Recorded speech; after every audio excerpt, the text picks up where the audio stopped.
ನಮಸ್ತೆ ಕರ್ನಾಟಕ.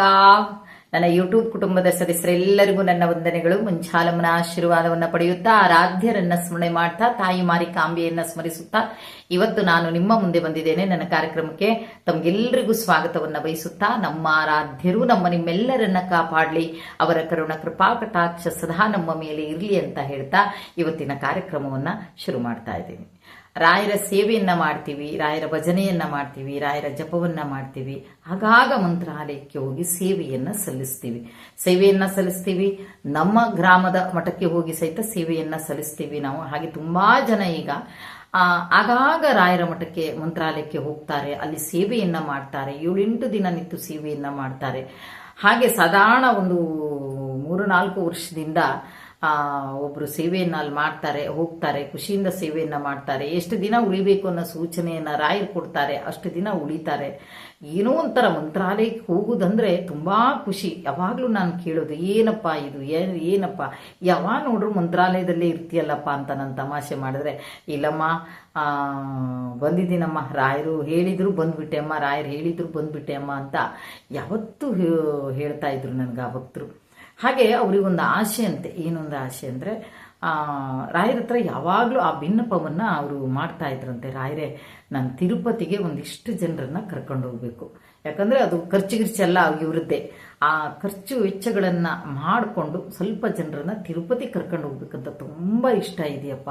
ಹಾಗಾಗಿ ಆ ಒಂದು ಅನುಗ್ರಹವನ್ನ ಕೊಡಿ ನನಗೆ, ನಾನು ಸ್ವಲ್ಪ ಜನರನ್ನ ಕರ್ಕೊಂಡು ಹೋಗ್ತೀನಿ ತಂದೆ ಅಂತ ಹೇಳ್ತಾರೆ. ತುಂಬಾ ಜನ ಈಗ ಏನ್ ಮಾಡ್ತಾರೆ, ಮಂತ್ರಾಲಯಕ್ಕೆ ಹೋಗೋರಿಗೆ ಹಣ ಕೊಡ್ತಾರೆ. ಅಂದ್ರೆ ಒಂದು ಬಸ್ ಚಾರ್ಜ್ ಇದು ಅಥವಾ ಅಲ್ಲಿಂದ ಊಟದ್ದು, ಅದೊಂದು ಸೇವೆ, ಅವ್ರದ್ದೊಂದು ಸೇವೆ. ಈಗ ಒಂದು ನಾನು ಹೋದ ವರ್ಷನೋ ಮುಂಚಿನ ವರ್ಷನೋ ಯಾರಿಗೋ ಒಬ್ರಿಗೆ ಏನಾಗಿದೆ ಅಂದ್ರೆ ಮಂತ್ರಾಲಯಕ್ಕೆ ಹೋಗ್ಲಿಕ್ಕೆ ಎಲ್ಲ ತಾಯಿ ಮಕ್ಕಳಿಗೆ ಹೋಗ್ಲಿಕ್ಕೆ ಅಲ್ಲಿಯ ಖರ್ಚು ವೆಚ್ಚಗಳನ್ನೆಲ್ಲ ಕಳಿಸ್ಕೊಟ್ಟಿದ್ರು. ಒಂದು 4-5 ಸಾವಿರ ರೂಪಾಯಿ ಲೆಕ್ಕ ಕಳಿಸಿದ್ರು. ಕೊಡಿಯಮ್ಮ ಅವರಿಗೆ ಮಂತ್ರಾಲಯಕ್ಕೆ ಹೋಗಿ ಬರೋಕೆ ಹೇಳಿ ಅಂತ. ಹಾಗೆ ಅವರು ಮಂತ್ರಾಲಯಕ್ಕೆ ಹೋಗಿ ಬರ್ತಾರೆ. ಹಾಗೆ ಈಗಲೂ ಎಷ್ಟೋ ಜನ ಇದ್ದಾರೆ, ಮಂತ್ರಾಲಯಕ್ಕೆ ಹೋಗ್ತೀವಿ ಅಂದ ತಕ್ಷಣ, ಮಂತ್ರಾಲಯಕ್ಕೆ ಹೋಗ್ತಾ ಇದ್ದೀರಾ, ಆಯ್ತು ತಗೊಳ್ಳಿ ನಮ್ದೊಂದು ಸೇವೆ ಇದು ಅಂತ ಕೊಡ್ತಾರೆ. ಹೀಗೆ ಸಹಿತ ಮಾಡೋರು ಎಷ್ಟೋ ಜನ ಇದ್ದಾರೆ. ಹಾಗೆ ಇವ್ರಿಗೂ ಒಂದು ಆಸೆ, ತಿರುಪತಿಗೆ ಕರ್ಕೊಂಡು ಹೋಗ್ಬೇಕು, ಮಂತ್ರಾಲಯದಿಂದ ತಿರುಪತಿ ಕರ್ಕೊಂಡು ಹೋಗ್ಬೇಕು ಅನ್ನೋ ಒಂದು ಆಸೆ. ಹಾಗೆ ಅಂತ ಒಂದು ದಿನ ಈ ಮೊನ್ನೆ ಆರಾಧನೆ ನಂತರ ಬರುತ್ತೆ. ಆರಾಧನೆಗೆ ಅವರಲ್ಲೇ ಇರ್ತಾರೆ. ಆರಾಧನೆ ನಂತರ ಬರುತ್ತೆ. 8 ಜನ ಇರ್ತಾರೆ, ಒಟ್ಟು 8 ಜನ ಇರ್ತಾರೆ. 8 ಜನ ಇದ್ರೆ ಅದರಲ್ಲಿ ಒಬ್ರು ವ್ಯಕ್ತಿ, ಒಬ್ರು ರಾಯರ ಭಕ್ತರು ಹೇಗೆ ಅಂದ್ರೆ, ಅವರು 3-3 ತಿಂಗಳಿಗೆ ಬರೋದಲ್ಲ, 3-3 ತಿಂಗಳು ನಿತ್ಯ ಸೇವೆಯನ್ನ ಮಾಡ್ತಾ ಇದ್ರು. ಯಾವುದೋ ಒಂದು ತನ್ನ ಇಷ್ಟವನ್ನ ಈಡೇರಿಸ್ಕೋಕ್ಕೋಸ್ಕರ 3 ತಿಂಗಳು ಇರ್ತಿದ್ರು. ಮತ್ತೆ ಒಂದು ಸ್ವಲ್ಪ ದಿವಸ ಹೋಗ್ತಾರೆ, ಮತ್ತೆ ಸ್ವಲ್ಪ ದಿವಸ ಬರ್ತಾರೆ, ಮತ್ತೆ ಸ್ವಲ್ಪ ದಿವಸ ಹೋಗ್ತಾರೆ. ಈ ರೀತಿಯಾಗಿ ಸೇವೆಯನ್ನ ಅವರಲ್ಲಿ ಮಾಡ್ತಾರೆ. ಆಗ ಅಷ್ಟು ಜನರ ಜೊತೆಗೆ ಇವರನ್ನು ಸೇರಿಸಿ ಅವ್ರು ಕರ್ಕೊಂಡು ಹೋಗಿ ತಿರುಪತಿಯನ್ನ ತಲುಪಿದಾಗ ಅಲ್ಲಿ ನಿಯಮ ಇದಿರುತ್ತಲ್ವಾ, 2 ದಿವಸ 3 ದಿವಸ ಲೇಟು ಅಂತ ಹೇಳುವಂಥದ್ದೆಲ್ಲ. ಆಗ ಅಲ್ಲಿ ಯಾರೋ ಹೋದಾಗ ಹೇಳ್ತಾರೆ, ಅಯ್ಯೋ ದೇವ್ರೆ 2 ದಿನ ಲೇಟು ಅಂದಾಗ ಇವ್ರಿಗೆ ಅನ್ಸುತ್ತೆ, ಅಯ್ಯಪ್ಪ ನಾವಲ್ಲಿ ಸೇವೆ ಮಾಡ್ತಾ ಇದ್ದವ್ರು ತಿಮ್ಮಪ್ಪ, ರಾಯರೇ ಇದೇನಪ್ಪ ಆದಷ್ಟು ಬೇಗ ನಮಗೆ ದರ್ಶನವನ್ನು ಕೊಟ್ಟಿದ್ರೆ ಚೆನ್ನಾಗಿರ್ತಿತ್ತಪ್ಪ ತಂದೆ, ಇವತ್ತಿಲ್ಲಿ ಮುಗಿಸಿ ನಾಳೆ ಕಾಳಹಸ್ತಿಗೆಲ್ಲ ಹೋಗ್ಬೇಕು ತಂದೆ ಅಂತ ಹೇಳ್ಕೊತಾರೆ. ಹಾಗೆ ಹೇಳ್ಕೊಂಡ ನಂತರ ಏನಾಗುತ್ತೆ ಅಂದ್ರೆ 2 ತಾಸಲ್ಲಿ ಅವರಿಗೆ ತಿಮ್ಮಪ್ಪನ ದರ್ಶನ ಸಿಗುತ್ತೆ. ಎಂತ ಆಶ್ಚರ್ಯ! ರಾಯರು ಕರುಣಾಮಯಿಯಮ್ಮ 2 ತಾಸಲ್ಲಿ ಸಿಗುತ್ತೆ. ನನಗೆ ಆಶ್ಚರ್ಯ ಆಗ್ಬಿಡುತ್ತೆ. ನಮ್ಮ ರಾಯರ ಕರುಣಾಮಯಿ, ರಾಯರು ಹೇಗೆ ಅದೆಲ್ಲಕ್ಕಿಂತ ಹೆಚ್ಚಾಗಿ ಈ 3 ತಿಂಗಳು ಏನು ಸೇವೆಯನ್ನ ಮಾಡಿ ಹೋಗ್ತಾರೆ, ಅವ್ರ ಬಗ್ಗೆ ತುಂಬಾ ಕಾಳಜಿ ಅಂತೆ ರಾಯರಿಗೆ. ಅದು ಬೇರೆ ವಿಷಯ ಇದೆ ಬಿಡಿ, ಅದು ಯಾಕೆ ಆ ರೀತಿ ಕಾಳಜಿ ಅನ್ನೋದಕ್ಕೆ ಅದಕ್ಕೊಂದು ಬೇರೆ ವಿಷಯ ಇದೆ. ಹಾಗೆ ಏನಾಗುತ್ತೆ, ಇಲ್ಲಿ ಹೋಗುವಾಗಲೇ ಹೇಳೇ ಹೋಗಿದ್ರು ಅವರು, ಇಷ್ಟು ಜನರನ್ನ ಕರ್ಕೊಂಡು ಹೋಗ್ತಾ ಇದ್ದೀನಿ, ನಾನು ಕರ್ಕೊಂಡು ಹೋಗ್ತಾ ಇಲ್ಲಪ್ಪ ರಾಯರೇ, ನೀವು ನಮ್ಮ ಕರ್ಕೊಂಡು ಹೋಗ್ತಾ ಇರೋದು, ನೀವು ಕರ್ಕೊಂಡು ನೀವು ಜೊತೆಗಿರ್ಬೇಕು ಅಂತ ರಾಯರ ಹತ್ರ ಪ್ರಾರ್ಥನೆಯನ್ನ ಮಾಡ್ಕೊಂಡಿದ್ದಾರೆ. 2 ತಾಸಲ್ಲಿ ಅವರಿಗೆ ತಿಮ್ಮಪ್ಪನ ದರ್ಶನ ಆಗುತ್ತೆ. ಅವಾಗ ಏನ್ ಮಾಡ್ತಾರೆ, ಮತ್ತೆ ಬಂದು ಮಲಗ್ತಾರೆ. ಮಲಗಿ ಕರೆಕ್ಟ್ 4 ಗಂಟೆಗೆ ಅವ್ರಿಗೆ ಎಚ್ಚರ ಆಗುತ್ತೆ.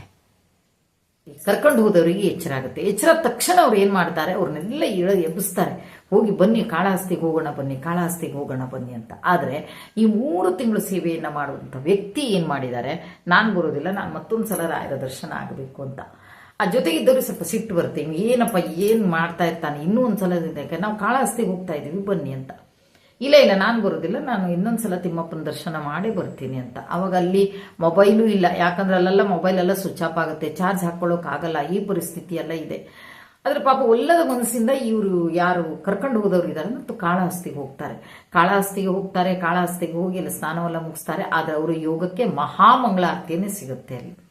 ಆದರೆ ಮನದಾಳದಲ್ಲಿ ಒಂದಿದೆ, ಏನಂದ್ರೆ ಅಯ್ಯೋ ಬಿಟ್ಟು ಬಂದ್ವಲ್ಲ ಅನ್ನೋದೊಂದು ನೋವಿದೆ. ಹಣ ಇತ್ತೋ ಇಲ್ಲೋ, ಏನಾಗಿದೆಯೋ ಗೊತ್ತಿಲ್ಲ. ರಾಯರೇ ಇದೆ ಏನಪ್ಪ, ಇಷ್ಟು ಜನರನ್ನು ಕರ್ಕೊಂಡು ಬಂದಿದ್ದೀನಿ, ನಿಮ್ಮ ಹತ್ರ ಅಪ್ಪಣೆ ಮಾಡ್ಕೊಂಡು ಕರ್ಕೊಂಡು ಬಂದೆ, ನನಗೆ ಗೊತ್ತಿಲ್ಲಪ್ಪ, ನೀವೇ ರಕ್ಷಣೆ ಮಾಡಬೇಕು ಅಂತ ಹೇಳ್ತಾರೆ. ಹೇಳಿ ನೀನು ಕಾಳಹಸ್ತಿ ದೇವಸ್ಥಾನದಲ್ಲಿ ತಿರುಗಿ ನೋಡ್ತಾರೆ, ಆ ವ್ಯಕ್ತಿ ಆ ಕಾಳಹಸ್ತಿ ದೇವಸ್ಥಾನದ ಎದುರುಗಡೆನೆ ನಿಂತ್ಕೊಂಡಿದ್ದಾರೆ. ಆಶ್ಚರ್ಯ ಆಗೋಯ್ತು ಇವರಿಗೆ. ಯಪ್ಪ, ನಾನು ಈಗಷ್ಟೇ ರಾಯರೇ ಕೇಳ್ಕೊಂಡಿದ್ದೀನಿ, ಹಾಗೆ ನನ್ನ ಕಣ್ಣು ಮುಂದೆ ತಂದು ಇಟ್ಟಿದ್ದೀರಲ್ಲ ನೀವು ಅಂತೇಳಿ ಮತ್ತೆ ಕಾಳಹಸ್ತಿ ದೇವಸ್ಥಾನಕ್ಕೆಲ್ಲ ಕರ್ಕೊಂಡು ಹೋಗಿ ಎಲ್ಲ ಅಲ್ಲಿ ಒಂದು ಪ್ರದಕ್ಷಿಣೆ ಎಲ್ಲ ಹಾಕಿಸಿ ಎಲ್ಲ ಮಾಡ್ಕೊಂಡು ಬಂದು ಇನ್ನು ಮತ್ತೆ ಬಂದಾಗ ಕೈ ತಪ್ಪಿಸ್ಕೋತಾರೆ ಅವರು. ಕೈ ತಪ್ಪಿಸ್ಕೋತಾಗ ಕರ್ಕೊಂಡು ಹೋಗೋದ್ರ ಜೊತೆಗಿದ್ದವರೆಲ್ಲ ಬೈತಾರೆ, ಅವನಿನ ಸಣ್ಣ ಹುಡುಗಲ್ಲ, ಬರ್ತಾನೆ ಬಿಡು, ನೀನು ಯಾಕೆ ಇದು ಮಾಡ್ತೀಯ, ಅಷ್ಟು ಗೊತ್ತಾಗಲ್ವಾ ನಾವು ಇಷ್ಟು ಜನ ಜೊತೆಯಾಗಿ ಬಂದಿದ್ದೀವಿ ಅಂತ. ಪದೇ ಏನು ಬಿಡಿಸ್ಕೊಂಡು ಹೋಗೋದು ಅಂತ. ಆದರೆ ರೈಲ್ವೆ ಸ್ಟೇಷನ್ಗೆ ಹೋಗೋ ತನಕನೂ ಕರ್ಕೊಂಡು ಹೋದರ ಮನಸ್ಸು ಮಾತ್ರ ವಿಲ ಅಂತ ಒದ್ದಾಡ್ತಾ ಇದೆ. ಬಿಟ್ಟು ಬಂದೆ, ಯಾಕೆ ಹಿಂಗೆ ಮಾಡಿದ್ರಿ ತಂದೆ, ಯಾವ ತಪ್ಪು ಮಾಡಿದ್ದೀನಿ ಅಂತ ಹಿಂಗೆ ಮಾಡಿದ್ರಿ, ಇಷ್ಟು ಜನರನ್ನ ಕರ್ಕೊಂಡು ಬಂದು ಹೋಗುವಾಗ ಅಷ್ಟು ಜನರನ್ನ ಕರ್ಕೊಂಡು ಹೋಗಿ ಒಬ್ಬನು ಬಿಟ್ಟು ಬಂದಲ್ಲ ತಂದೆ ಅಂತ ಅಂತೂ ಟ್ರೈನ್ ಹತ್ತುತ್ತಾರೆ. ನೂಕು ನುಗ್ಗಲು ನಿಲ್ಲಕ್ಕೆ ಸಾಧ್ಯ ಇಲ್ಲ, ಆ ರೀತಿ ಜನ ಅದರಲ್ಲೂ ಹತ್ತು ಬರ್ತಾರೆ. ಆಶ್ಚರ್ಯ ನೋಡಿ, ರಾಯರಿಗೆ ಜವಾಬ್ದಾರಿಯನ್ನು ಕೊಟ್ಟಿದ್ರು ಮತ್ತು ವಿಶೇಷವಾದಂತಹ ಕಾಳಜಿ ಆ ಭಕ್ತನ ಮೇಲೆ. ರಾಯರಿಗೆ ಮಂತ್ರಾಲಯದಲ್ಲಿ ರೈಲ್ವೆ ಸ್ಟೇಷನ್ ಇಳಿತಾ ಇದ್ರೆ ಅವರು ಇಳಿತಾ ಇದ್ದಾರೆ. ಆ 3 ತಿಂಗಳು ಏನು ಸೇವೆಯನ್ನ ಮಾಡ್ತಾರೆ ರಾಯರ ಸನ್ನಿಧಾನದಲ್ಲಿ, ಅವರು ಸಹಿತ ಇಳಿತಾ ಇದ್ದಾರೆ. ಅವಾಗ ಈ ಕರ್ಕೊಂಡು ಹೋದವ್ರಿಗೆ ಒಂದು ಆಶ್ಚರ್ಯ ಆಗುತ್ತೆ, ಇದೇನಪ್ಪಾ ತಂದೆ, ಇವರು ಟ್ರೈನಲ್ಲೇ ಇದ್ದಾರೆ, ಇವ್ರಿಗೆ ಗೊತ್ತಿಲ್ಲ. ಆದ್ರೆ ರಾಯರು ಎಷ್ಟು ಚಂದ ಮಾಡಿ ಅವರನ್ನ ಕರ್ಕೊಂಡು ಬಂದಿದ್ದಾರೆ ಅಂದ್ರೆ, ರಿಸರ್ವೇಶನ್ ಇದರಲ್ಲಿ ಯಾರೋ ಒಬ್ರು ಅವರನ್ನ ಕರ್ಕೊಂಡು ಕುಳಿಸ್ಕೊಂಡು ಆರಾಮ್ ಮಲ್ಕೊಂಡು ಬಂದಿದ್ದಾರೆ. ಇವರಿಷ್ಟೂ ಜನ ಒದ್ದಾಡಿ ನಿಂತ್ಕೊಂಡು ಸುಸ್ತಾಗಿ ಬಂದ್ರೆ ಆ ಪುಣ್ಯಾತ್ಮನನ್ನ ರಾಯರು ಆರಾಮಾಗಿ ಕರ್ಕೊಂಡು ಬಂದಿದ್ದಾರೆ. ಸೊಂಪಾಗಿ ನಿದ್ರೆಯನ್ನ ಮಾಡಿ ಸೊಂಪಾಗಿ ಬಂದು ಇಳಿದಿದ್ದಾರೆ. ಆವಾಗ ಅನಿಸುತ್ತೆ, ಕರ್ಕೊಂಡು ಹೋದಿದ್ದೆ ರಾಯರೇ, ಜವಾಬ್ದಾರಿಯನ್ನ ನಿಮಗೆ ಕೊಟ್ಟೆ, ಜೊತೆಗೆ ಅವರಂದ್ರೆ ಬಹಳ ವಿಶೇಷ ಕಾಳಜಿ ನಿಮಗೆ, ಎರಡೂ ಇದನ್ನ ನೀವು ನಿಭಾಯಿಸಿದ್ರಿ. ಅಂತೂ ಮಂತ್ರಾಲಯದಲ್ಲಿ ನನ್ನ ಜೊತೆಗೆ ಬರುವಂಗೆ ಮಾಡಿದ್ರಿ ರಾಯರೇ ಅಂತ ಅಂತಾರೆ. ಅವ್ರು ಯಾವಾಗಲೂ ಹೇಳ್ತಾರೆ, ರಾಯರ ಕರುಣಾಮಯಿಗೆ ಯಾವುದು ಸಾಟಿ ಇಲ್ಲ ಅಂತ. ಆ ಕರುಣಾಮಯಿಯನ್ನ ನಾವು ಇದು ಮಾಡೋಕ್ಕೂ ಅಳಿಯೋಕ್ಕೂ ಆಗಲ್ಲ. ಆ ಒಂದು ನಮ್ಮ ರಾಯರನ್ನ ಅಳಿಯೋಕ್ಕಂತೂ ಖಂಡಿತ ಸಾಧ್ಯನೇ ಇಲ್ಲ. ನಮಗೇನಾಗುತ್ತೆ, ನಮ್ದಷ್ಟು ಸೇವೆಯನ್ನ ಮಾಡ್ತಾ ಹೋಗೋದು, ಅವ್ರ ಜೊತೆಗೆ ನಮ್ಮ ಜೊತೆಗೆ ಇದ್ದಾರೆ ಅನ್ನೋ ನಂಬಿಕೆ ಮೇಲೆ ನಾವು ಹೋಗ್ತಾ ಇರೋದಷ್ಟೇ. ಆದರೆ ಯಾವತ್ತೂ ರಾಯರು ಕೈಯನ್ನ ಬಿಡಲ್ಲ ಅನ್ನೋದು ಮಾತ್ರ. ಎಷ್ಟೋ ಪವಾಡಗಳಾಗಿ ಹೋಗಿದೆಯಮ್ಮ, ಅದ್ರ ಜೊತೆಗೆ ಈ ಪವಾಡ ನೋಡಿ, ನನ್ನ ಕರ್ಕೊಂಡು ಹೋಗಿರುವಂತ ಅಷ್ಟೂ ಜನರನ್ನ ಸುರಕ್ಷಿತವಾಗಿ ಕರ್ಕೊಂಡು ಬಂದದ್ದು ಅಲ್ಲದೆ ಆ ವ್ಯಕ್ತಿಯನ್ನ ವಿಶೇಷ ಕಾಳಜಿಯಿಂದ ಕರ್ಕೊಂಡು ಬಂದಿದ್ದಾರೆ. ಅದಕ್ಕೆ ಕಾರಣ ಬೇರಿದೆ ಅಂತ ಹೇಳಿದ್ದೀನಿ ನಾನು. ಅದೀಗ ಹೇಳುವಂಥದ್ದಲ್ಲ ಅಂತ ಒಂದು ಸಮಯ ಬಂದಾಗ ಖಂಡಿತವಾಗಿ ಹೇಳ್ತೀನಿ. ಕೇಳಿದಾಗ ನಿಮಗೆಲ್ರಿಗೂ ಆಶ್ಚರ್ಯ ಆಗುತ್ತೆ, ಹೌದಾ ಇಂಥದ್ದು ಆಗತ್ತಾ ಅಂತ. ಅದು ನನಗೆ ಗೊತ್ತು, ಆದರೆ ಅದು ಇನ್ನೂ ರಾಯರ ಇದರಿಂದ ಇದಾಗಿಲ್ಲ.